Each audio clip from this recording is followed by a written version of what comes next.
Okay, so today we are going to be doing substitution. It's day number 2. I'm going to do 2 of them with you so that way you know what you're doing. So I'm going to do number 1. All of this is equal to y. So I'm going to plug it in for y right here. But be careful on number 1 because remember there's an understood 1 right here.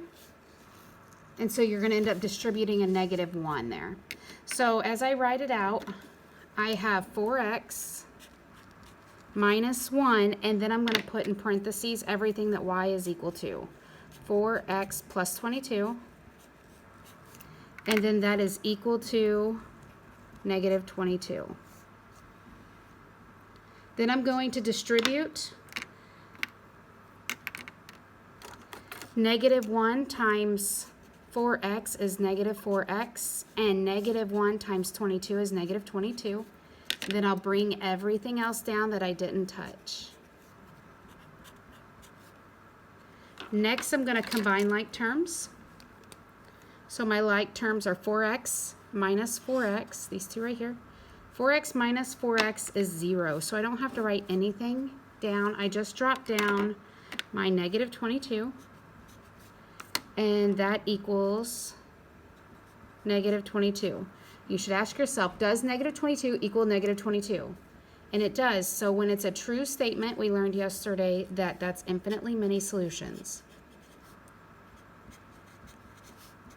And you actually need to write out infinitely many solutions or you're going to miss points. Make sense? Hopefully. Yeah. All right, number 3 is the next one I'm going to do with you. And it's y equals 6x minus 9. And the other equation is 4x minus 8y equals negative 16. And y is equal to all of this. So I'm going to put it in place of y right there, which will force me to distribute a negative 8 to everything that y is equal to. So that gives me 4x minus 8. And then it's going to be times 6x minus 9.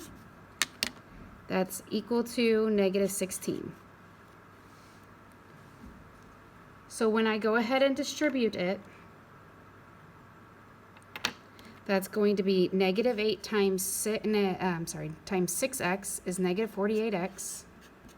Negative 8 times a negative 9 is a positive 72. And then I'm going to drop down everything else. Equals negative 16. Now I'm going to combine like terms.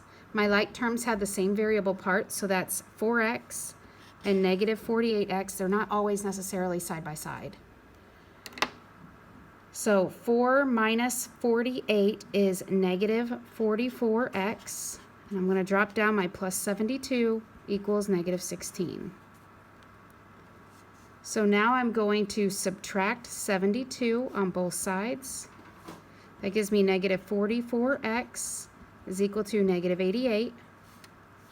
Then I will divide both sides by negative 44. So then x is equal to 2.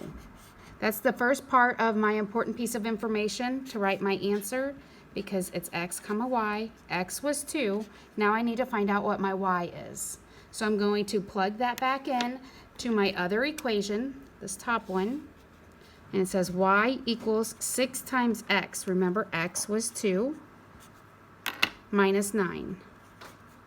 When you type that in your calculator, 6 times 2 is 12. 12 minus 9 is 3. So the other important piece of information is 3. So it crosses at the point 2, 3. So the rest of this assignment is going to be due by the end of the day tomorrow. I hope you have a great day.